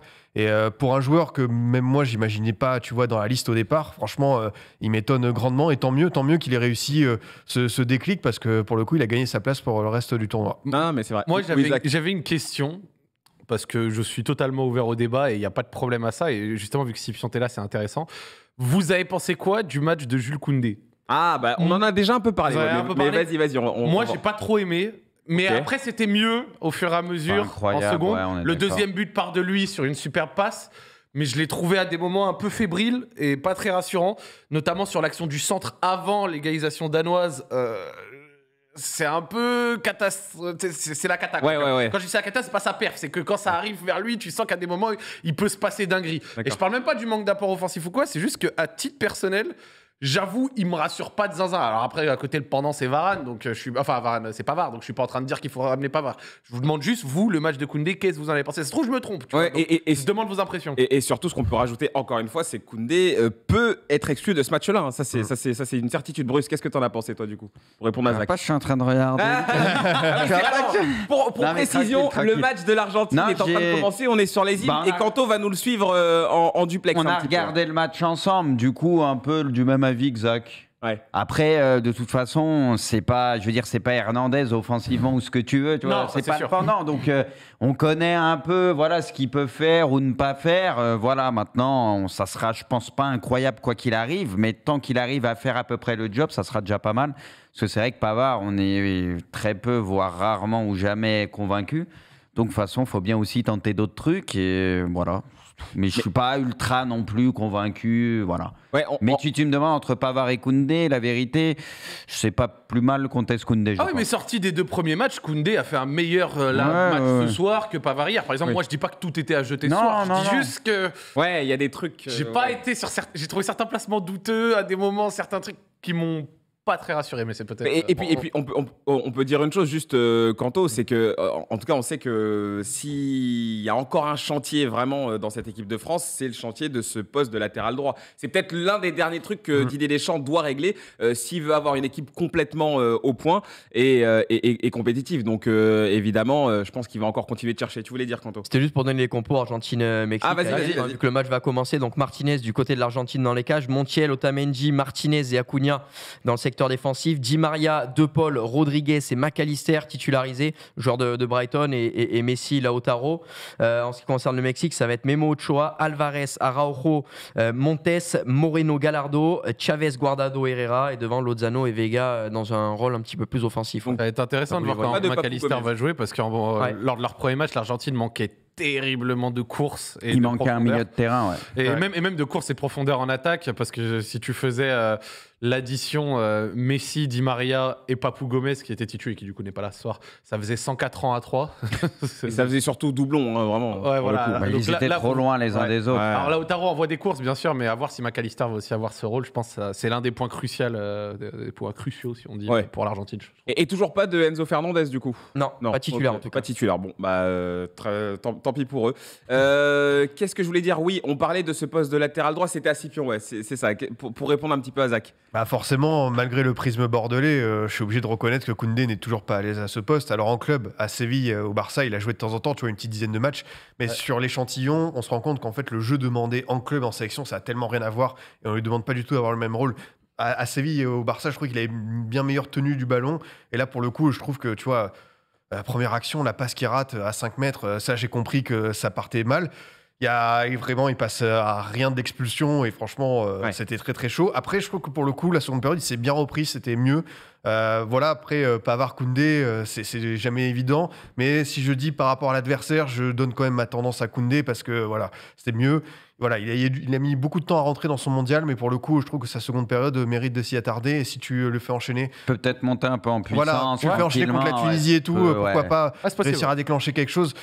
Pavard, voilà, on sait aussi que, en fait, c'est le problème, c'est qu'on critique des joueurs qui jouent pas à leur poste et qui sont plutôt performants dans leur club, vraiment en décès. Et pour le coup, voilà, on leur tire dessus parce que voilà, ils sont pas bons, mais c'est un peu regrettable, quoi. C'est dommage en fait à la base de pas avoir pris un mec, peut-être un Kalulu, un Simakan, qui a plus ce profil modulable, quoi. Ok. Non, mais en tout cas, je pense qu'on a été complet sur l'équipe de France. Est-ce que tu voulais ajouter quelque chose, Zach, sur ce match? Parce que c'est vrai que, du coup, c'est vrai qu'on avait fait Non. presque une heure dessus. J'ai Mais pas s'il y a des envie- trucs que j'ai tu veux pas envie dire. de vous faire répéter Non, les choses, moi. tu peux, hein, s'il y a des choses Non, que tu as envie franchement, de. j'ai dit l'essentiel de ce Ouais. que j'avais à dire.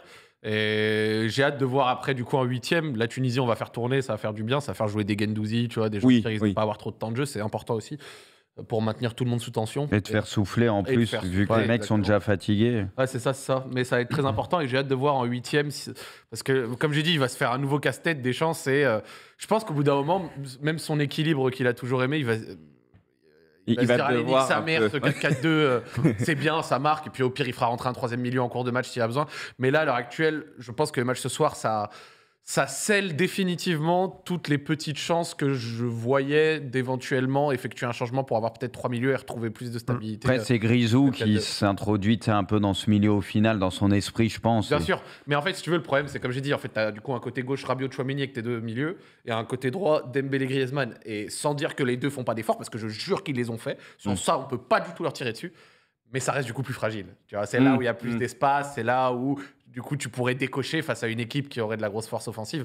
Et je sais qu'un Deschamps, ça doit être un de ses casse-têtes. Mais au bout d'un moment, quand du coup t'as on va dire, des problématiques dans le groupe avec des absents, des choses comme ça, tu subis. Et je pense que là, il va se dire, bah, écoute, foutu, pas foutu, ok, on va y aller comme ça. Offensivement, on a un allant de ouf avec beaucoup de déséquilibres sur les côtés et tout ça, machin. Enfin, de gens qui peuvent faire du déséquilibre. Donc je pense qu'il va se dire ça et let's go, tu vois. Bon, voilà, c'est mon avis. Bon, en tout cas, c'est de très jolis casse-têtes qui attendent Didier Deschamps, ça c'est sûr.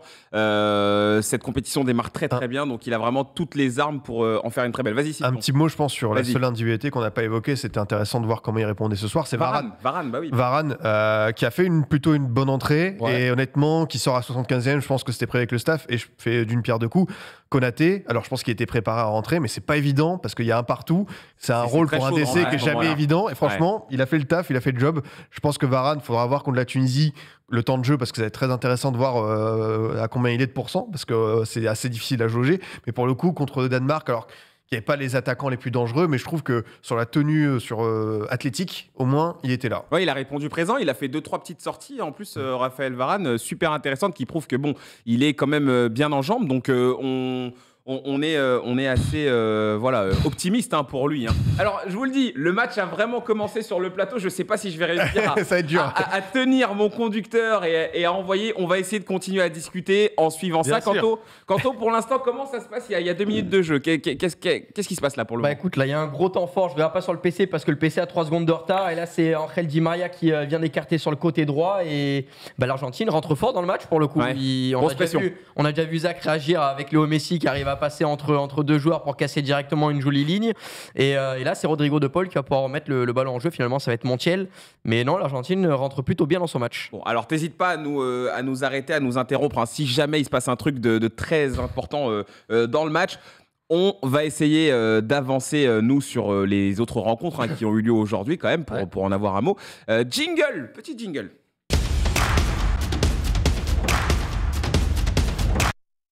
Ouais, parce qu'il y avait un match très sympa cet après-midi sur lequel on va revenir tout de suite. C'est ce Pologne-Arabie Saoudite. On attendait beaucoup les Saoudiens au tournant après ce fameux coup d'éclat contre l'Argentine au premier match. Et on attendait aussi de voir si la Pologne allait progresser, allait nous proposer encore autre chose. Et c'est vrai qu'il y a quand même beaucoup de choses à dire parce qu'on a vu 2 équipes qui sont un petit peu rentrées dedans, peut-être l'une plus que l'autre, mais l'une à la fin qui s'est quand même fait prendre peut-être à l'expérience par ces Polonais. On va en parler. Messieurs, qu'est-ce que vous en avez pensé? Scipion, est-ce que tu as senti une Pologne différente, toi, déjà, sur ce match?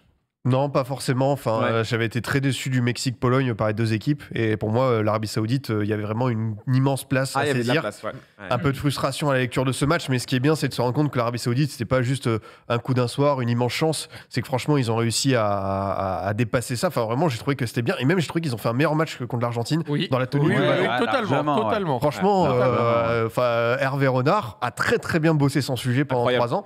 Et j'ai d'ailleurs une explication peut-être là-dessus, sur ces équipes asiatiques qui performent énormément.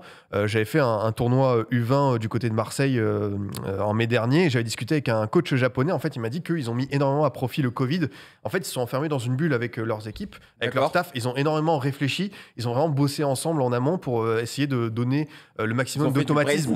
Exactement, mais vraiment, ils sont restés entre eux en mode un peu commando, mais finalement, sur une période très très longue. Et je pense que ça a développé énormément d'affinités. En plus, cette équipe d'Arabie Saoudite, où tous ils jouent au pays, forcément, ça donne des clés. Après, c'est vrai que ta question, c'est sur la Pologne.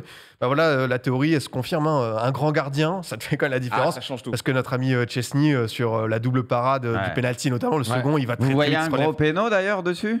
Pour moi, il n'y a pas un gros péno. C'est très léger. Pour moi, c'est léger, mais ça compense aussi le fait que les Polonais peuvent terminer à 10 un petit peu plus d'eau quand même. Mais c'est vrai. Je trouvais que c'était un peu. Parce que Matikash, il mérite d'aller très tôt. Il peut lui prendre le rouge. Le rouge n'aurait pas été. Donc, je te dis pas que l'arbitrage était parfait. Par contre, pour revenir sur le penalty, je suis d'accord. Mais je suis aussi d'accord avec la plupart de ce que dit Scipion. Mais contrairement au match face au Mexique, je trouve vraiment que la Pologne. Alors. J'ai adoré le match des Saoudiens, qu'on se le dise. Moi, le match des Saoudiens était vraiment propre, offensif. Ils prennent haut, ils y vont avec du courage, de la volonté et un plan de jeu, tu vois. Il y a des fois, il y a des équipes qui ont un plan de jeu, mais ils sont très stressés. Donc, du coup, elles ont du mal à le mettre en place et ça fait des fois des bouillies pas ouf. Et contrairement à beaucoup d'équipes qui viennent jouer en 5-4-1 et défendre bien bas avec 2 lignes bien resserrées, les Saoudiens, eux, ils tentent quelque chose d'intéressant. Et même s'ils sont en dessous, à minima, il y a des velléités qui étaient bonnes. Contre l'Argentine, on a vu que Ils jouaient très haut sans cadrer le porteur, ce qui fait qu'en première mi-temps, des fois, ils se sont pris des buts hors jeu parce que c'est très, très dangereux de jouer très haut. D'ailleurs, il leur dit Hervé Renard. Ils doivent se faire punir, là, c'est les Argentins qui jouent mal le coup, parce que Lautaro, soit il part trop tôt à chaque fois. Franchement, là, ils ont de la réussite. Totalement. Mais voilà, face à la Pologne, à l'inverse, ils n'ont pas de réussite. Le penalty est vraiment très mal tiré. J'ai vu quelqu'un dans ma TL Twitter, il a dit: oh, les mecs, arrêtez, si vous n'êtes pas Neymar, de faire la course ralentie parce que vous perdez toute la puissance de votre frappe. Au bout d'un moment, choisissez un côté, on voit la bandale. On voit une praline, ouais. Bah ça ouais. passe, Franchement, ça passe pas, ok, d'accord, mais arrêtez de ralentir en mode vas-y, j'ai la cheville chewing-gum, je peux choisir au dernier moment. Là, c'est très compliqué, tout le monde n'y arrive pas et je pense qu'il aurait peut-être mis plus à profit de tirer fort sur un côté, mais bref. Donc, les Saoudiens font un bon match, je l'ai dit, mais je tiens quand même à dire quelque chose. Les Polonais ont subi dans le jeu, mais ont bien joué les coups qu'ils avaient avec ballon. Peut-être un peu moins en première mi-temps, mais ils ont bien mis à profit leur contre. Moi, c'est-à-dire que, à titre personnel, j'ai rien contre les équipes qui jouent plus défensives, mais quand tu joues plus défensif, j'aime bien à l'inverse quand tu sais ce que tu fais avec le ballon quand tu contres. Ouais. Là, si tu contres bien, c'est une tactique. Oui, genre quand tu comptes, mais c'est pas juste pour rendre la balle, quoi. C'est ça, on n'est pas juste dans utilisation du ballon. On n'est pas juste dans la branlette en mode ouais, faut que tout le monde attaque à 60 mètres et tout. Non, des fois, il y a des équipes qui défendent. C'est cohérent, en fait. Mais mais à minima, quand elles attaquent, c'est pas juste on envoie l'attaquant au mitard. Tiens le ballon et démerde-toi, tu vois. Là, au moins, il y avait quelque chose de cool. Sachant qu'en plus, les Polonais ont vraiment bien défendu, notamment dans l'axe. C'était l'enfer de passer par l'axe pour les Saoudiens qui ont beaucoup exploité les côtés, mais qui, du coup, n'ont pas réussi à transformer ça en occasion. Enfin, comme s'il y a eu beaucoup d'occasions, mais pas d'occasion qui a donné de but, quoi. Et donc, du coup, pour moi, certains disent que les Polonais font un braco. Je suis pas d'accord. Pour moi, les Polonais méritent leur victoire, touchent plusieurs fois les montants. Le premier but est legit. Le deuxième, un peu plus de réussite avec le central saoudien qui laisse passer le ballon. Mais ça a juste donné un match qui, au final, était cool. Et ça me fait plaisir parce que j'ai pas regardé Tunisie-Australie, mais jusque-là, c'était une journée de CDM hyper divertissante. Moi, ce que j'ai aimé, et après je vais te donner la parole, Bruce, sur ce Pologne-Arabie Saoudite, c'est qu'en fait, c'est ça. C'est que la Pologne, certes, elle a souffert, mais je trouve qu'elle a bien souffert, en fait. Parce qu'elle était très en place, elle était très compacte. Et comme l'a un petit peu d'Isaac aussi, ils ont joué les coups et ils les ont super bien joués parce que oui, il y a quand même un potentiel technique dans cette équipe, même s'il y a quelques cadres un petit peu vieillissants. On a quand même vu une équipe qui savait ce qu'elle faisait avec le ballon et ça, c'était super intéressant. Je vous renvoie notamment à l'enchaînement de Lewandowski. Alors bon, certes, il le joue un peu tout seul et il n'a pas une pression monstre dessus, mais je veux dire, techniquement, ce qu'il fait, c'est quand même très très propre. Mais en tout cas, ils ont su bien souffrir et ça, c'est ce qui me faisait me dire que ça allait être quand même dur pour l'Arabie Saoudite d'arriver à trouver l'ouverture. Et puis quand tu rates un penalty comme ça, sachant que tu es l'Arabie Saoudite et que c'est le genre d'occasion que tu dois pas manquer, tu dois en profiter à fond et que tu les rates, et ben voilà, ça donne ce 2-0. Mais en tout cas, oui, j'ai trouvé une Pologne très très robuste derrière qui a quand même bien tenu. Je sais pas ce que tu as pensé de ce match. Ouais, je sais pas, parce que quand même dans le jeu et tout, il y a eu des choses intéressantes de la part de l'Arabie Saoudite. Moi, je trouve il y a quand même un mix avec ils ont quand même eu un peu de réussite. Moi, je trouve la Pologne, sincèrement. L'Arabie Saoudite, pour moi, ce qui les a eu entre guillemets, c'est peut-être de se dire qu'il y avait la place vraiment et de contrôler par moment, d'avoir des vraies séquences qu'ils ont beaucoup moins eu, à part en deuxième, vraiment de partie de séquence contre l'Argentine, tu vois, où vraiment, pour première mi-temps, ils se contentaient de rester derrière et tout. Là, tu sentais, ils étaient plus en confiance, peut-être grâce au résultat du premier match. Et du coup, ils ont tenté encore plus, ils ont essayé de jouer encore plus, et c'est peut-être ce qui les a eu à l'inverse. En fait, ils se sont fait avoir un peu comme ils ont eu l'Argentine, peut-être. Ouais. C'est en ce sens que je veux te dire ça. C'est vrai que la Pologne, ils ont joué quelques coups bien, et notamment la passe de Lewandowski en retrait, rien à dire. Ouais. L'enchaînement est fou. Le but, il est très bien joué, il n'y a rien à dire. Après, il y a une erreur sur le deuxième but de la part de l'Arabie Saoudite. Et à la fin, il aurait pu avoir le 3-0. Oh lolo. On se rappelait qu'à la fin, il aurait pu avoir le 3-0. Ouais, après, il y a des occasions et tout à la fin, mais je pense pendant une grosse partie du match, quand même, pour la Pologne, ça a vraiment été très compliqué, quoi. Et tu sens qu'à la fin, après, ça tourne, quoi. Ils marquent leur but, il y a le deuxième et c'est fini. Mais Bruce, je tiens à dire un truc quand même, tu t'es très bien habillé aujourd'hui pour l'élimination de Lionel Messi. Hein. Vraiment classe, propre sur toi. On a vu que t'as le même Zach en plus. Je sais. Si jamais tu le vends, hésite pas, on est là. Tu sais que ces survêtements là, on les a reçus de la part d'Adidas le matin même du match. Ouais. On n'en a même pas fait la promo, c'est-à-dire qu'on n'a même pas mis. J'ai pas compris, ils sont magnifiques. Et ils sont sold out. Sérieux ? Ils ont sold out dans la foulée du match. Ils sont très beaux. Ils ont sold out dans la On pouvait les acheter en plus ? Oui, en fait. Oui, tu les trouves. Oui, c'est des produits Adidas qui sont achetables. Mais je pense que c'est juste pour le match. En gros, ce que je te dis, c'est que tellement en les mettant, les gens ont kiffé que ça a sold out les stocks d'Adidas. Ça suffit d'aller. On aurait dû négocier une com.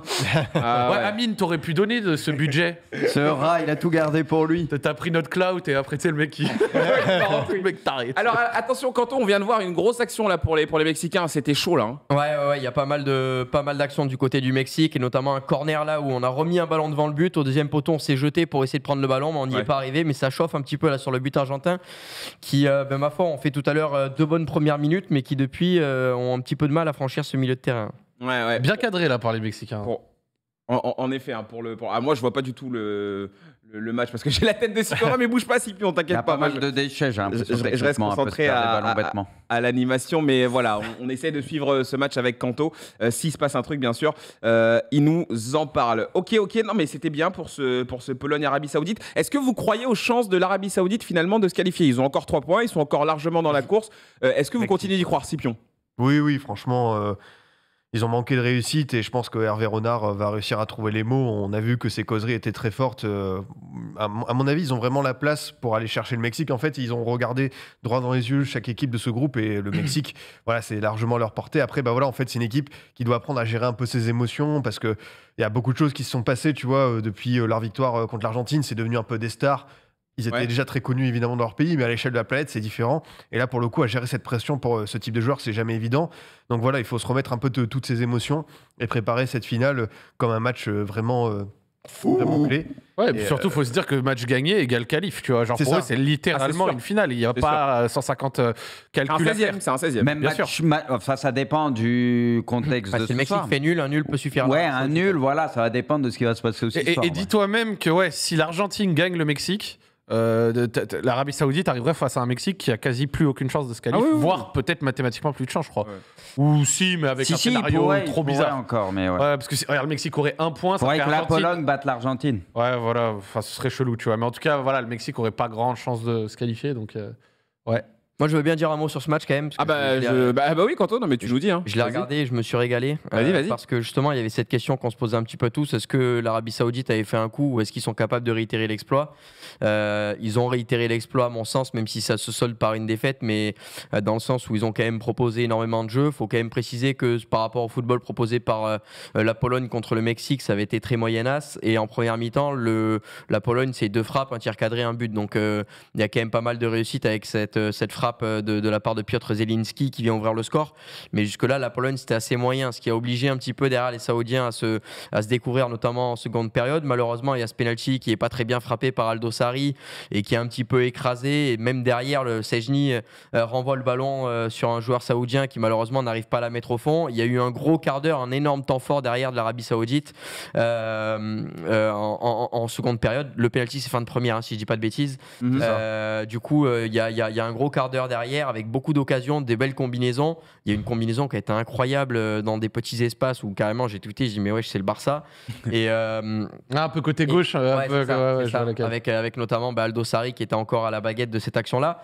Et en fait, j'ai l'impression que ce qui a apporté à cette équipe d'Arabie Saoudite contre l'Argentine, à savoir la finition et la capacité à exploiter des micros-occasions, c'est ce qui leur a fait défaut un petit peu là contre la Pologne parce qu'il y a eu des occasions beaucoup plus franches et à plusieurs reprises, ils se sont retrouvés devant le but de Szczesny, mais soit c'était pas cadré, soit ça manquait un petit peu de croyance, j'ai envie de dire, pour terminer. En tout cas, une chose est sûre, c'est que c'est une merveilleuse vitrine, une merveilleuse exposition pour beaucoup de joueurs. Je pense que par exemple, tout à l'heure j'en ai parlé à Scipion, mais Saoud Abdoulhamid, qui est latéral droit et qui peut aussi aller latéral gauche, je pense que c'est un garçon qui va avoir bientôt sa chance en Europe. Oh, le latéral gauche de l'Arabie Saoudite, c'était un monstre. C'est solide, hein, c'est solide. Ouais. Oh, c'était un de ces monstres. Après, j'en parlais aussi, il y a Cano au milieu de terrain qui est un petit peu brouillon à la relance, mais qui a quand même un sacré volume de jeu et qui est capable de récupérer pas mal de ballons. Et on sait que c'est beaucoup de joueurs qui sont dans des championnats locaux et qui, à mon sens, vont avoir peut-être leur chance dans certains clubs d'Europe. Ce qui pourrait permettre encore plus de pouvoir développer le football saoudien dans le futur, parce que certes on se développe déjà dans leur championnat et c'est pour ça qu'on a une équipe déjà avec beaucoup de qualité comme celle-ci, mais le fait d'avoir un petit peu plus de joueurs qui évoluent en Europe, ça ne peut que bonifier cette équipe-là, et je pense que c'est ce qui va arriver pour plusieurs d'entre eux, parce qu'il y a vraiment beaucoup de qualité. Non, et puis franchement, t'as pas 60% comme ça de possession sur la première demi-heure contre la Pologne par un pur hasard. Je pense que ça a été travaillé, tout ça. On l'a vu sur beaucoup de dédoublements, sur beaucoup de remises. Enfin, techniquement, le ballon leur brûlait pas les pieds du tout. Ça jouait vite, il y avait de l'intensité. Franchement, En fait, je pense qu'on a été tous un peu déçus pour l'Arabie Saoudite parce que clairement, enfin, je ne sais pas si vous êtes d'accord, mais elle fait le meilleur match face à la Pologne. La Pologne était plus dans la réaction. Donc, il y a un petit peu de déception pour eux. Maintenant, il y a quand même, là, si on fait le bilan de ces 2 premiers matchs, bon, Bruce, je sais que tu es à fond dans le match. Mais ils font flipper l'Argentine encore. C'est que l'Argentine, ils sont super stressés. Moi, je regarde même pas, les gars. Je vous laisse ils sont ultra regarder. stressés. Sans que le ballon, ça leur brûle les pieds à la plupart. C'est normal. C'est flippant. Il y a qu'un truc qui peut les aider depuis tout à l'heure et j'ai l'impression que c'est juste les relances de Memo Ochoa qui, depuis le début du match, sont un petit peu hasardeuses. Rouge. Sinon c'est un petit peu compliqué. Et le dénommé Rodrigo De Paul est encore sur une partition de qualité là. C'est con parce qu'avant qu'il signe à l'Atlético avec l'Argentine et tout, il était extraordinaire. C'est lui qui s'est jeté sur le côté là où il y a eu le double tacle de Boucher où j'ai cru qu'il allait avoir un mort. Au final, les deux ils sont relevés normal. Ils aiment y aller, c'est ce qu'ils aiment. C'est ça, mais ouais, pour le moment, l'Argentine a beaucoup de mal à Regarde ressortir. comment Messi doit redescendre bas pour essayer de faire quelque chose. Comme contre l'Arabie Saoudite. C'est ouf. Le milieu n'existe pas. Ça combine pas là. Ça dépend beaucoup de lui, ça c'est sûr. Alors, bon, je sais que je vous embête sur le chat. Je sais que vous êtes à fond sur le match. On va essayer juste de finir, en tout cas, la petite partie du conducteur qu'on a pour au moins essayer de parler de tous les matchs. Parlons peut-être maintenant de ce Tunisie-Australie. Donc, j'ai bien noté, Zach, t'as pas vu le voir. Tonto, tu l'as pas vu. Moi, j'ai suivi quand même un peu. Bruce, Scipion, j'imagine que vous avez vu un petit peu ce match. Un petit mot, parce que ça reste quand même le dernier adversaire de l'équipe de France, même si l'équipe de France est très très bien. On a vu que la Tunisie a quand même essayé, elle a tenté, mais elle s'est fait très très rapidement quand même prendre par ces Australiens. Sur le premier match, c'était encourageant. Sincèrement, c'était pas mal. Et c'est vrai que sur ce deuxième match face à l'Australie, c'est peut-être là où je jouais la qualif, sûrement là la qualif, même si tout n'est pas foutu pour eux. Mais sincèrement, ils ont été, je trouve, quand même assez décevants. Ouais. Assez décevants. Et du coup, que l'Australie l'emporte, c'est pas immérité. C'est pas immérité, avec une très belle tête au passage, qui est vraiment pas évidente à mettre. Donc voilà, j'ai envie de te dire qu'il y avait des promesses, comme j'ai dit au premier match, et là vraiment un peu déçu. Voilà, dans le jeu et tout, assez déçu. Il s'est pas passé énormément de choses, j'ai trouvé. Ouais. Scipion, ton analyse sur ce match, toi aussi? Honnêtement, j'ai pas reconnu la Tunisie. C'est pas le match qui faisait le plus rêver. Non, mais honnêtement, on parle beaucoup, tu vois, d'opposition entre la zone CONCACAF, Asie et l'Afrique. Et pour moi, la Tunisie avait une vraie carte à jouer. Et je les ai trouvés méconnaissables, honnêtement.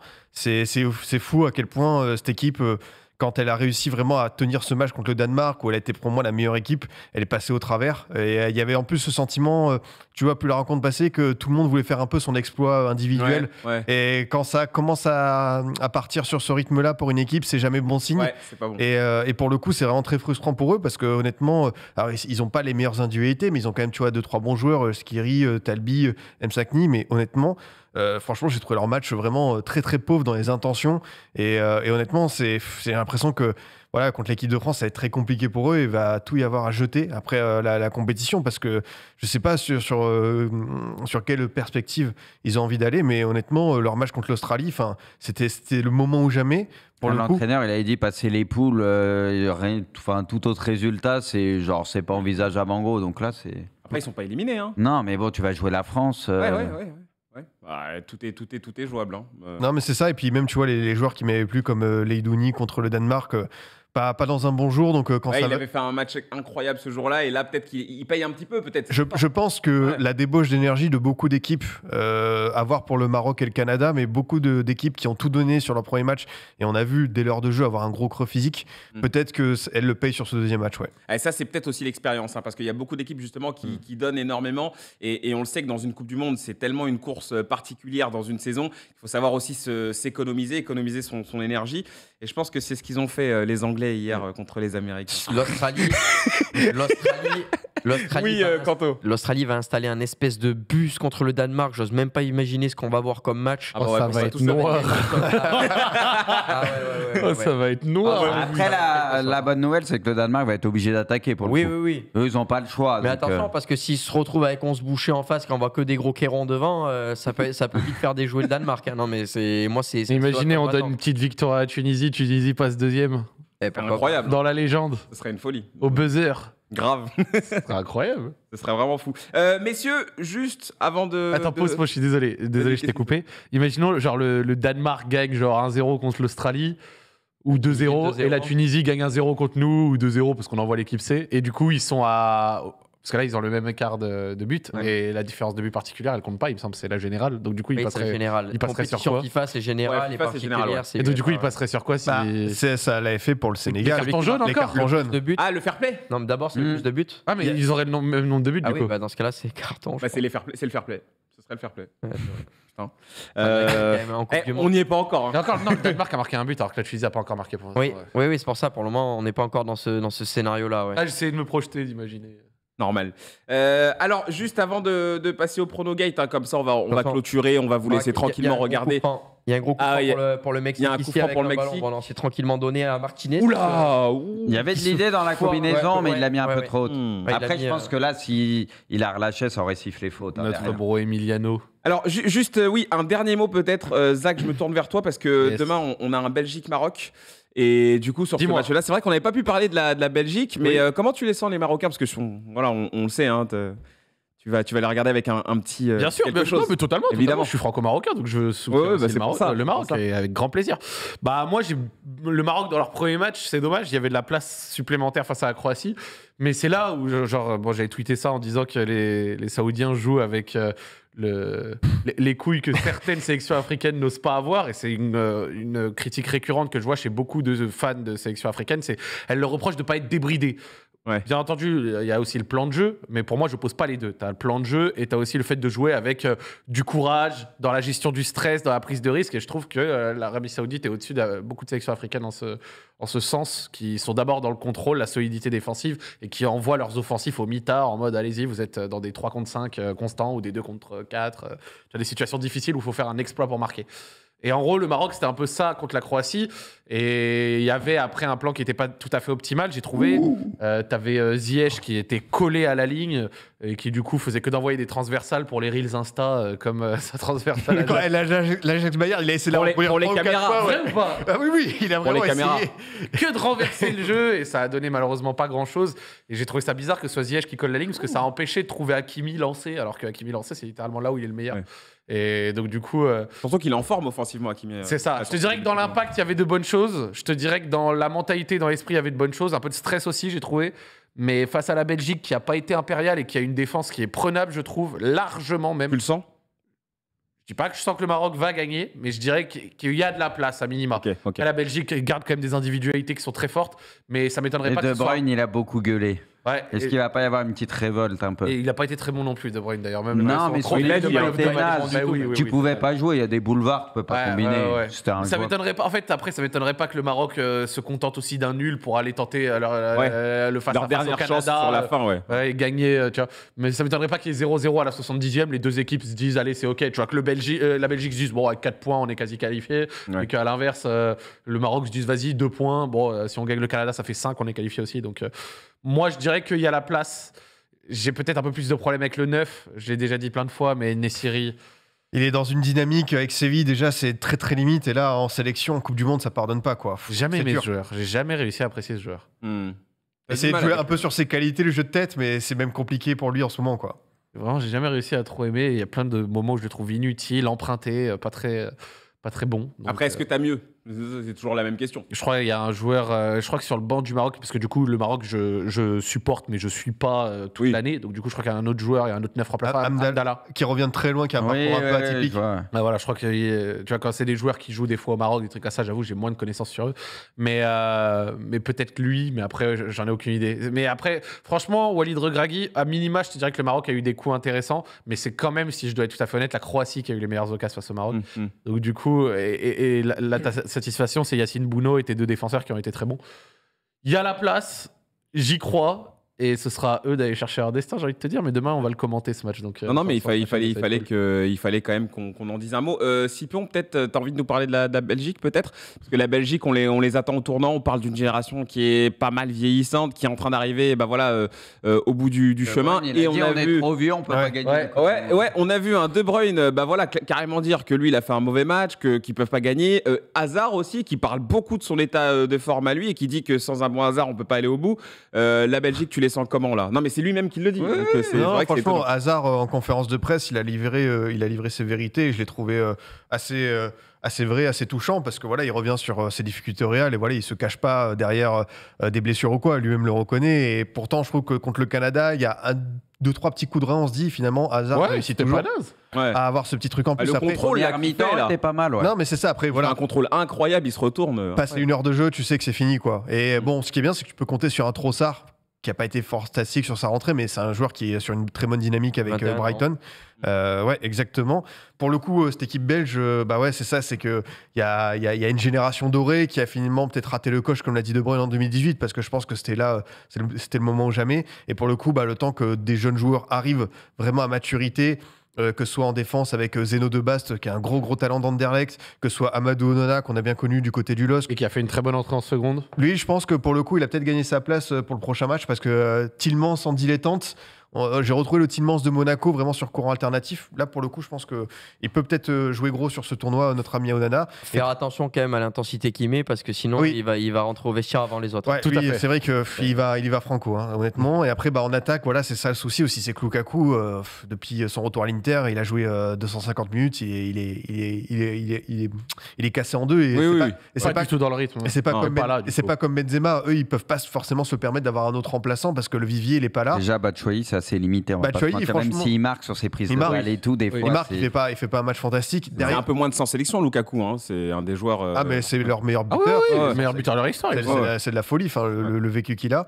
Et après, bah, tu as Openda en solution voilà, qui peut apporter, mais ce sera jamais le même vécu que Lukaku. Donc pour cette équipe belge, écoute, je trouve que, comme le dit Bruce, son message passé en conférence de presse a peut-être réveiller cette équipe en Ouais, disant un peu, attention, ouais. pas se voir trop beau et au moins assurer. Et c'est après- possible. La Belgique est clairement favorite demain. Il n'y a pas à chier sur ça, tu vois. Mais en tout cas, voilà, c'est vrai que cette équipe. Mais bon, t'as Thibaut Courtois qui est toujours là et au moins t'as cette garantie. Ok. Peut-être, Kanto, tu voulais peut-être dire un dernier mot sur la Belgique, si tu voulais en parler. Simplement, mine de rien, ils ont quand même fait le taf face au Canada qui avait montré un beau visage. Donc, même une mauvaise Belgique face à un bon Canada, on voit qu'ils arrivent à gagner. Demain, on imaginait que ça allait être peut-être l'équipe qui pouvait surprendre dans le sens négatif. Alors que demain, voilà, en étant favori face au Maroc, ils peuvent déjà composter leur billet pour la suite de la compétition. Donc non, plutôt, je ne vais pas dire agréablement surpris, mais mine de rien, la Belgique fait le taf. On verra si demain ça continue. Mais c'est une poule un petit peu spéciale quand même, avec une Croatie qu'on n'a pas trop reconnue au premier match, avec un Canada qui monte, qui viennent avec des envies, avec cette équipe du Maroc qui mine de rien a accroché un nul d'entrée contre le vice-champion du monde.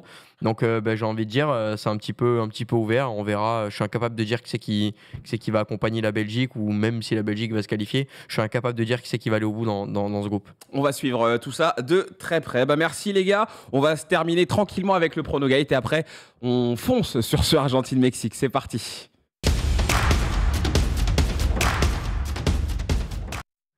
Alors, Pronogate, bien entendu, comme d'habitude, je vous le rappelle, Winamax qui nous accompagne. Et on vous rappelle que les jeux d'argent, les paris sportifs sont interdits aux mineurs et qu'on joue en essayant de rester responsable juste pour s'amuser. On s'alloue un petit budget, voilà, c'est juste pour kiffer peut-être un petit peu plus les matchs sans essayer de se mettre dans la merde. Voilà, tout simplement. Merci à Winamax de nous accompagner. Un point sur le classement parce que, attention, des My Match sont passés. Des My Match sont passés, et oui, les deux premiers sont désormais Kanto et Scipion. Scipion toujours premier avec 10 points, Kanto lui avec 9 points, Zach qui fait une percée, Zach qui ne fait même pas les My Match, je le rappelle, mais qui a 8 points. C'est comment j'ai à pu me égalité faire de points avec rattraper Zach. autant, là. Avec Zal, je sais pas du tout. On m'a pas enlevé un point, là. Oh là, il va recommencer. Non, mais non.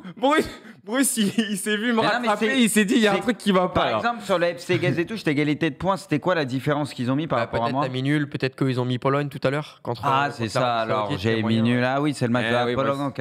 Je t'avais dit que les écarts Ah, étaient... tranquille, c'est le match de la était Pologne. léger. tu m'as niqué.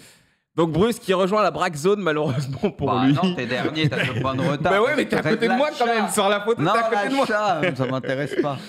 Voilà pour le classement du Pronogate. Les pronos du jour, c'est deux matchs. Putain, mais- Japon-Costa Rica et Croatie-Canada. On va regarder le récap comme ça. Ce sera assez clair. Voici les codes que vous pouvez retrouver bien sûr sur le site winamax.fr. Qui a fait le hipster? C'est Zach sur ce match Croatie-Canada. Il a tenté un match nul. Je voulais faire pareil. Entre les deux. Je voulais faire Mais tu pareil l'as pas que fait. Zach. Je voulais mettre le nul vraiment. Et après, je me suis dit, bon, ils vont tous mettre Croatie. Je prends pas de risque. T'as mis le Canada, toi? J'ai mis le Canada, ouais. Ok. Ouais, Intéressant. 1000 Canada. Intéressant, oui, bien intéressant. sûr, C'est bien sûr. bon. Et je t'ai dit que le Canada, je les sentais bien là. Je sur comprends cette pourquoi compétition. t'es dernier. Et tu les as mis aussi. Pourquoi tu parles? Tu les as mis aussi. Non. Ah non, t'as mis Croatie. Ah, d'accord. Bah, ok, ça ok. se trouve, c'est toi qui vas avoir raison. Ils ont pas été dégueux, mais. Non, ils ont été même pas mal. Ouais, je Je suis voyais d'accord. pas bien de loin, c'est pour ça. On a tenté. Voilà pour les pronos et on regarde les my match. Alors les my match, je vous rappelle la petite règle qu'on s'est désormais infligée. C'est très simple. Si jamais on donne une cote entre 0 et 3, c'est 2 points. Si le my match y passe. Et si c'est entre 3... Non, pardon. Si c'est entre 3 et 5, c'est 2 points. Et si c'est plus de 5, c'est 3 points. De bonus. Donc Kanto, il a assuré. Bruce aussi. Vous avez une cote de 3,15 et de 3,35. Scipion, 3,50 aussi. Sur le match, donc, Belgique-Maroc. Et Zal aussi, une cote à 4. Je suis le seul à avoir tenté une cote à plus de 5. Donc, t'es dernier, il faut tenter des trucs, hein, t'as pas trop le choix. Voilà pour les My Match. On vous lancera un petit sondage sur le chat pour savoir quel est le My Match que vous choisissez. Pour l'instant, ça vote tranquillement. On vous l'annoncera pour le FC Guez. Messieurs, je vous retiens pas plus, je vous embête pas plus. On va se regarder ce match tranquillement. Merci beaucoup, Kanto. Merci à toi, Braque. Merci à vous. C'était très cool. Parfait, merci Scipion. Merci, allez les bleus. Merci Zach. Content d'avoir fait un petit 45 minutes. Un petit 45 minutes. fait plaisir. C'est toujours Toujours un ça. bonheur. C'est toujours ça de prix. Et merci à Frux. Merci les gars. Et c'est le My Match de Zal qui a été choisi. Bonne soirée à tous, bon Première match. fois. Et on se voit demain. Salut. Ciao.